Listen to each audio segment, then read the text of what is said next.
Me sorprende en la Biblia muchos de los encuentros que veo entre Dios y diferentes personas, ¿sí? Hombres, mujeres. Es cierto que uno puede imaginar esos encuentros, pero en realidad hay que estar ahí, ¿no? Hay que estar ahí.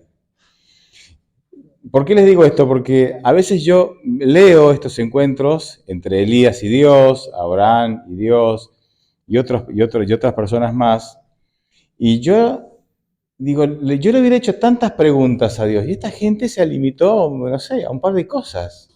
Pero claro, yo no estuve ni en la piel de la persona ni en ese momento, ¿no? Pero déjenme darles un ejemplo, a ver si de alguna manera podemos sacar alguna conclusión de esto. Voy a tomar el caso de Abraham. Abraham, que desde Génesis 12 a Génesis 22, más o menos tenemos ahí en 10 capítulos la vida de Abraham, ¿sí? Pero voy a leer de esos 10 capítulos unos 4 o 5 versículos para destacar una idea que se repite ahí y a partir de ahí sacar una reflexión. En Génesis 12, 1 y 2 está el llamado de Dios a Abraham, ¿sí? Le dice, bueno, sal de la tierra de tus padres, ¿sí? De Ur de los Caldeos, ¿sí? Y vete a la tierra que yo te daré. Y hay una frase que dice, y yo haré de ti yo haré de ti una nación grande. Ahí está haciendo alusión a la descendencia de Abraham, porque Abraham y Sarai no tenían hijos, no podían tener hijos, pero Dios le dice, yo te voy a dar descendencia y de tu descendencia, o a partir de tu descendencia, haré una nación grande. Así que el tema, uno de los temas ahí en este primer encuentro con Dios, con Abraham, es la descendencia. Cuando yo voy al capítulo siguiente, Génesis capítulo 13, ¿sí? Nos encontramos, ¿sí? Con que Lot y Abraham se separan, porque Lot, sobrino de Abraham, había salido junto con Abraham, y ahora se separan. Los pastores habían peleado, ustedes conocen la historia, se separan, ¿sí?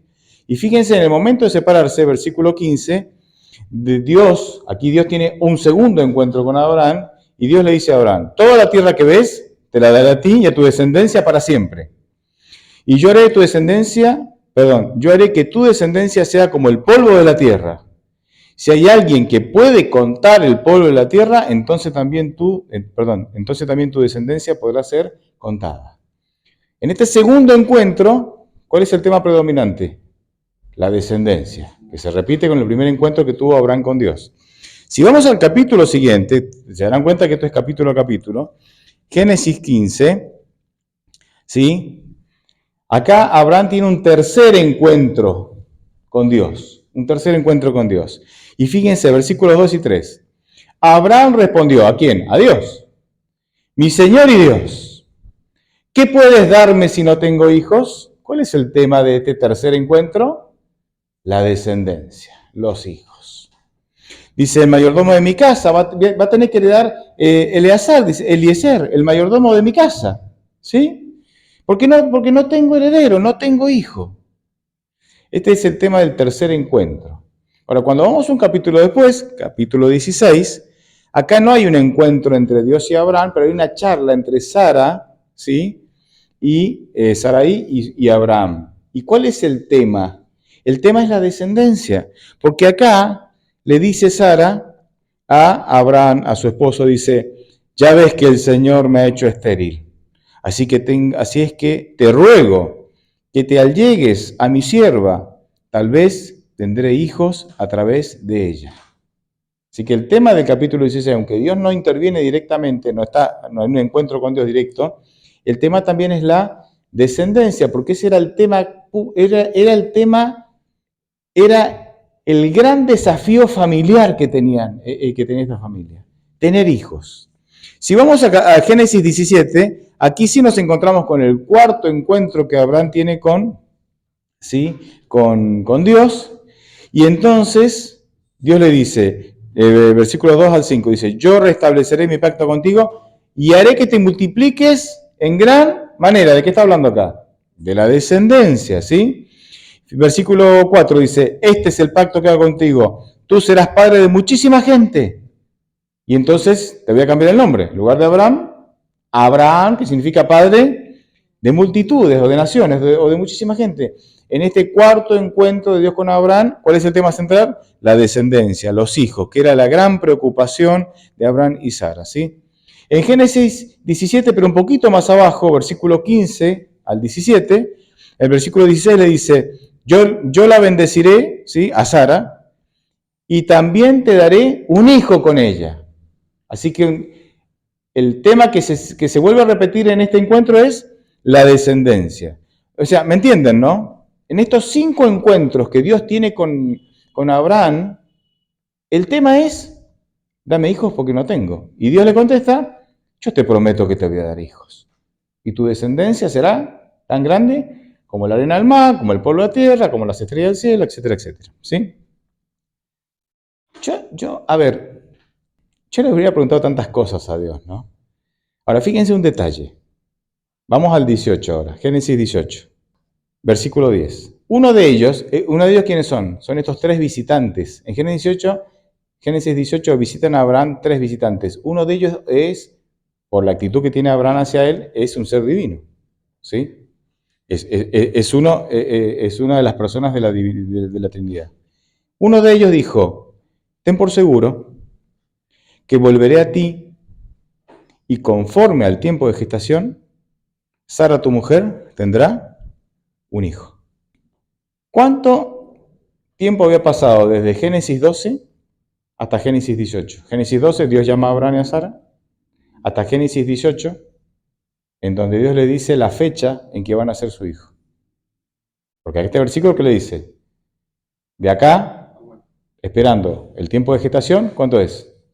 9 meses, Sara tendrá un hijo. ¿Cuánto tiempo pasó de Génesis 12, que Dios llama a Abraham para decirle que va a tener una descendencia grande, hasta Génesis 18:10, donde de alguna manera se fija el tiempo, ya la fecha, el tiempo para que nazca la descendencia de Abraham? 24 años. Ahora, fíjense el versículo 18-16. El título, yo no lo voy a leer, pero el título del capítulo 18 es Abraham intercede, 18-16 es Abraham intercede por Sodoma. ¿Por qué les digo esto? Todos los encuentros de Dios con Abraham, el mismo tema. Dame hijos, te los voy a dar, tranquilo. Dame hijos, te los voy a dar, tranquilo. Dame hijos, tranquilo, te los voy a dar. Cuando Dios, 24 años después, le da la fecha, tu hijo va a venir el año que viene, 9 meses a partir de ahora, cambia el tema de la conversación. Y ahora el tema de la conversación entre Dios y Abraham es, che, ¿qué te parece? ¿Qué podemos hacer con Sodoma y Gomorra y esas ciudades? ¿Qué te parece? ¿Se dan cuenta, no? Yo veo acá algo muy interesante. ¿Cuándo cambia el tema de conversación entre Dios y Abraham en estos encuentros que ellos tenían? Cuando Dios cumple la promesa de darle a Abraham lo que Abraham necesitaba. No antes. Porque en todos los encuentros anteriores había un tema que monopolizaba el encuentro. Había un tema que predominaba. ¿Y cuál era el tema? Dame un hijo. Y a mí esto me hizo reflexionar. Porque Mateo 6, 7 dice, cuando ustedes oren, no usen vanas repeticiones. Otras versiones dicen, no sean repetitivos. Dice, porque los paganos, ¿no? Los que no creen en Dios, dice, ellos creen que por la repetición, porque sean repetitivos, van a ser escuchados. Versículo 8 dice, no sean como ellos. ¿Por qué no tienen que ser como ellos? ¿Por qué no tienen que ser repetitivos? Porque su Padre que está en los cielos sabe de sus necesidades y las sabe antes de que ustedes las pidan. Y nosotros siempre hemos agarrado este versículo como un caballito de batalla para los que rezan. Saben que rezar viene de recitar y viene de recitar de memoria un montón de rezos ya preestablecidos, prearmados, ¿verdad? Entonces uno los repite como lorito, ¿sí? A diferencia de orar, que orar es ¿qué? Abrir el corazón, conversar con Dios, ¿verdad? ¿Y nosotros acaso no somos repetitivos con nuestros temas de oración? Capaz que no somos repetitivos en la manera en que, ¿entienden, no? No repetimos la frasecita hecha, no repetimos la oración armada, pero somos repetitivos en nuestros temas de oración. Siempre vamos a Dios a pedirle o a decirle las mismas cosas. Y a mí esto me llamó mucho la atención, porque también somos repetitivos con eso. Y Dios sale a nuestro encuentro y dice, no seas repetitivo pidiéndome siempre lo mismo. En mi encuentro con vos, dice Dios, podemos charlar de un montón de cosas. ¿Y sabés por qué podemos charlar de un montón de temas? Porque yo sé tus necesidades y las conozco antes que me las pidas. O sea, no te ensañes pidiendo siempre lo mismo, porque ya me lo dijiste 3 millones de veces. Y yo no me olvido de las cosas. En el fondo, ¿saben? Por lo menos hay 2 razones por las cuales nosotros somos repetitivos. En primer lugar, porque nosotros no confiamos en Dios. Cuando vos no confías en alguien, te pones repetitivo. ¿Por qué a nuestros hijos cuando son pequeños les repetimos las cosas 400 veces? Porque sabemos que, porque no confiamos que lo van a hacer. No porque sean malos necesariamente, sino porque como su cabecita está en otra cosa, porque son niños o son jóvenes, y nosotros sabemos que su cabecita camina por otros caminos, no los nuestros, entonces necesitamos ¿qué? Machacar ese clavo, ¿no? Anda a limpiar tu pieza, anda a limpiar tu pieza, anda a estudiar, y pues se lo decimos ¿cuántas veces? 400 veces. En el fondo, nosotros, una de las razones es que somos repetitivos, ¿sí? Porque nosotros no confiamos en Dios. Y porque no confiamos, entonces sentimos la necesidad de repetirle las cosas un montón de veces. Hay otras razones también, ¿sí? Pero fíjense cuando, yo no se los leí, pero cuando leímos Mateo 6, 7 y 8, ¿sí? Que Jesucristo dice que no seamos repetitivos, ¿saben cómo empieza el versículo 9? O sea, en el 8 dice, no sean repetitivos, porque vuestro Padre que está en los cielos ya conoce las necesidades, sus necesidades antes que las pidan. ¿Saben cómo empieza el 9? Por eso, dice el 9, ustedes tienen que orar así. ¿Y qué hay en el 9? El Padre Nuestro. Y el Padre Nuestro no es una oración para repetir, porque en el 8 acaba de decir que no hay que andar repitiendo. El Padre Nuestro es una oración modelo que me enseña a mí las partes de la oración. Y yo no, a ver, ustedes conocen el Padre Nuestro de memoria, no hace falta que yo se los diga, pero en el Padre Nuestro no hay repeticiones, hay partes. Es como que Jesucristo dice, ustedes cuando oren tienen que tener, a la hora de orar, ¿sí? Ustedes tienen que tener en cuenta estos temas. Estos temas tienen que estar en una oración saludable, tienen que tener estos temas. Y ahí, en el Padre Nuestro hay alabanza, hay pedidos, hay perdón de pecados, pero también hay un pedido de Dios de que Él me dé capacidad de perdonar a otros, porque dice, perdona mis deudas, así como yo perdono mis deudores, ¿no? O sea, perdona mis pecados, así como yo perdono a los que pecan contra mí. Porque nosotros somos buenos pidiendo perdón para nosotros, pero no somos buenos pidiendo que Dios me dé capacidad para perdonar a los que me perdonaron, a los que me hicieron mal a mí. También en el Padre Nuestro se ora mucho se ora sobre la venida de Cristo. Dice, venga. ¿Y qué es eso? Segunda venida. ¿Cuándo va a venir el reino de Dios? En la segunda venida. ¿Cuánto oramos nosotros por la segunda venida? Pero está ahí en el Padre Nuestro. Es uno de los temas de la oración. Y fíjense, dice, hágase tu voluntad así en la tierra. ¿Por qué en el cielo? Está bien que en la tierra pidamos que se haga la voluntad de Dios, porque somos todos pecadores y a ninguno nos sale a hacer la voluntad de Dios. Pero ¿por qué en el cielo? Porque en el cielo también hubo gente que quebrantó la voluntad de Dios, ¿sí o no? Ah, ¿y cuántos, Satanás y todo su equipo, ¿sí? También se rebeló ante la voluntad de Dios, también se declaró, o sea, en rebeldía ante la voluntad de Dios. Es interesante que nosotros, es interesantísimo que a nosotros los seres humanos se nos pide que oremos por el cielo. ¿Se pusieron a pensar?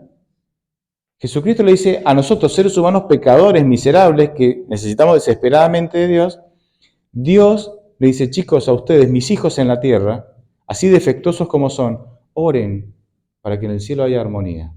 Hágase tu voluntad así en la tierra como en el cielo. Miren si no tiene poder nuestra oración.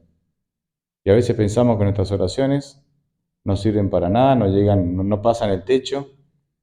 Dios nos pide que oremos también por los seres celestiales. ¿Se dan cuenta? O sea, no tenemos necesidad de ser repetitivos en los pedidos, porque ser repetitivos en los pedidos demuestra, entre otras cosas, que yo no confío en que Dios lo va a hacer y se lo tengo que machacar a cada tiempo, se lo tengo que repetir a cada momento para que Él no se olvide. Yo creo que de vez en cuando es bueno repetir un pedido, porque me hace acordar a mí de que yo soy eternamente y enteramente dependiente de Dios.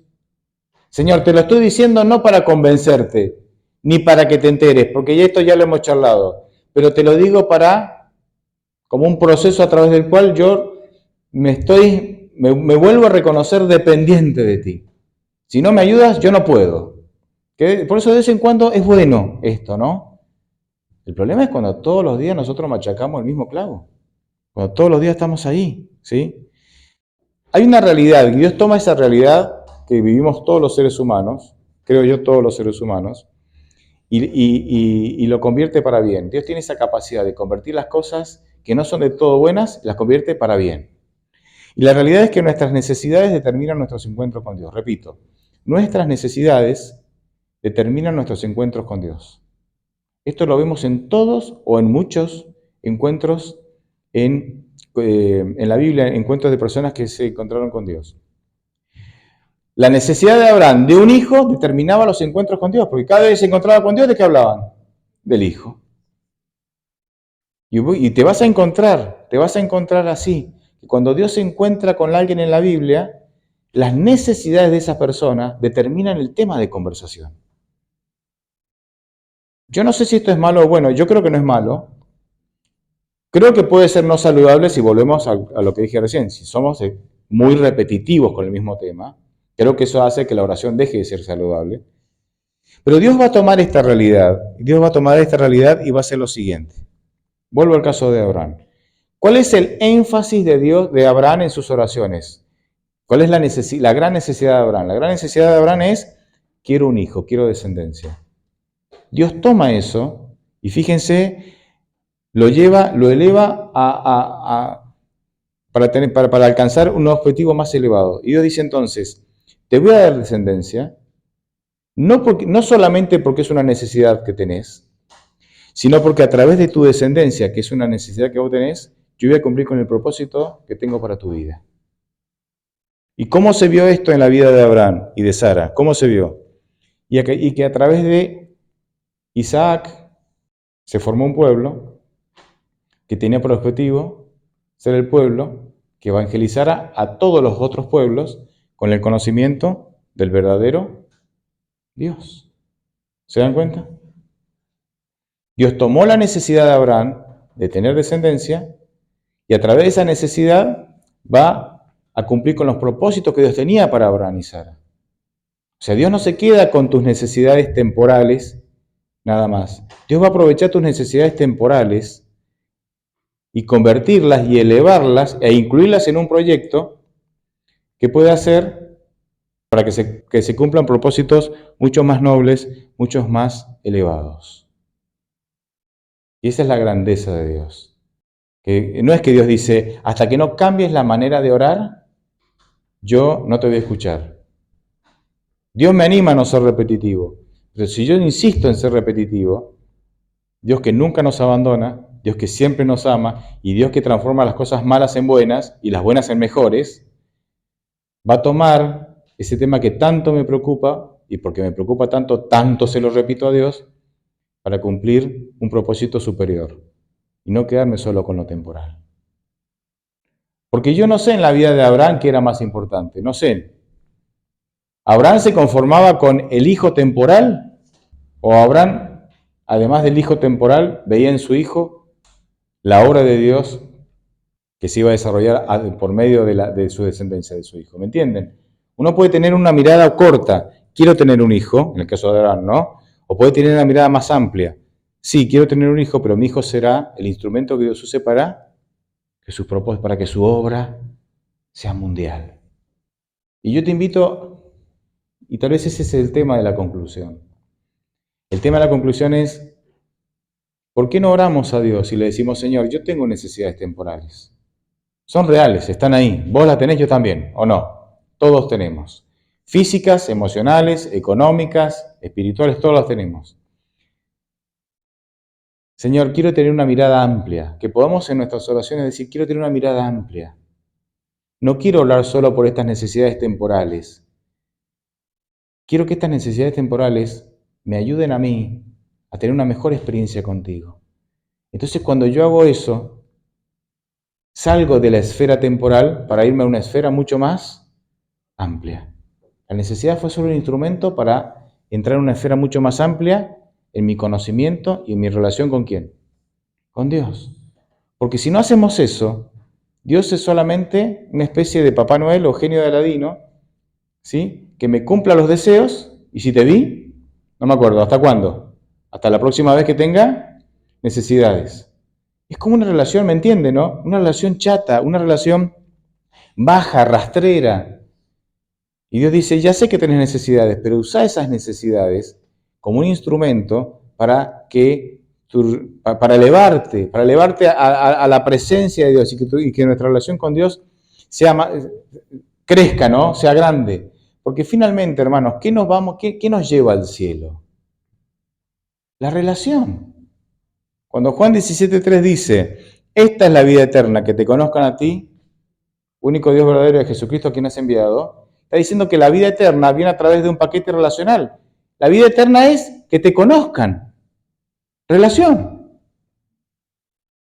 Entonces, todo lo que me pasa en la vida y todas las necesidades que yo tengo, todo necesita ser encauzado para tener una mejor ¿qué? Relación. Entonces, tengo un problema. Ese problema me tiene que ayudar a confiar en Dios. Y cuando yo confío en Dios y veo cómo Dios canaliza, resuelve el problema, ahí mejoró ¿qué? Mi relación. Claro, ahora veo que Dios se ocupó del problema, entonces ahora me animo a confiar más en Dios.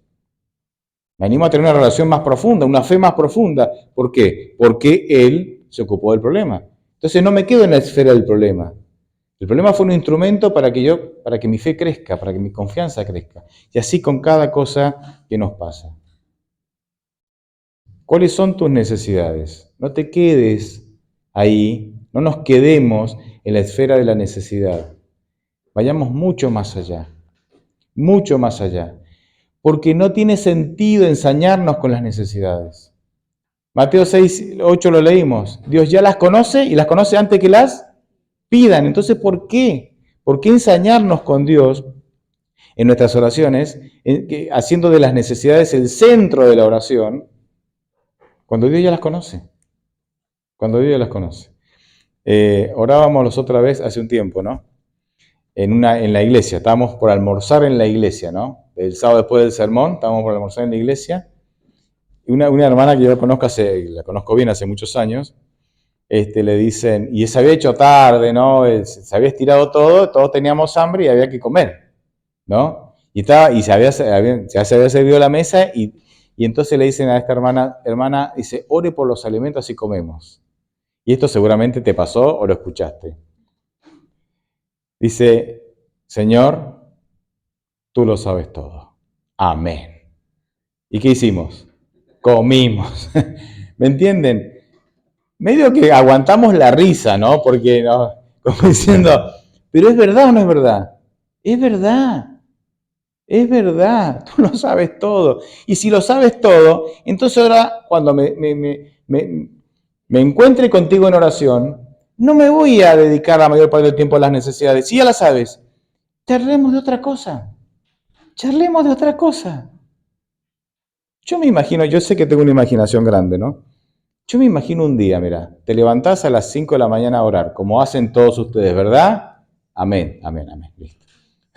Como hacen todos ustedes. Se levantan a orar y si llegan a su lugar de oración, todos tenemos algún lugar de oración, llegan a su lugar de oración y dicen, Señor, hoy no voy a hablar de necesidades, total, tú ya las conoces. Y las conoces antes que yo las mencione. Hablemos de otra cosa. ¿Cómo estás? Y empezás a tener una relación. ¿Saben qué me imagino? Me imagino a Dios secándose las lágrimas, ¿no? ¡Qué emoción! Hoy no me va a pedir nada, ¿no? Me imagino. Es otro nivel, chicos. No sé si lo entendemos. Es otro nivel. Dios siempre nos anima a subir de nivel. Y nosotros estamos siempre arrastrándonos, hermano. Es otro nivel. ¿Por qué no nos animamos a vivir en ese nivel? Empezar a dar pasos para llegar ahí. Capaz que te llevas una sorpresa, ¿eh? Capaz que no. Te vas a llevar una sorpresa. Hay tantas cosas que Dios quiere darnos, pero como nos mantenemos en el nivel 1 siempre, estamos siempre ahí y bueno, en el nivel 1 lo que Dios puede darte es limitado, porque no estás preparado para recibir más, no es que no quiera darte. Los animo, hermanos, a que podamos ir a buscar esa experiencia. Amén.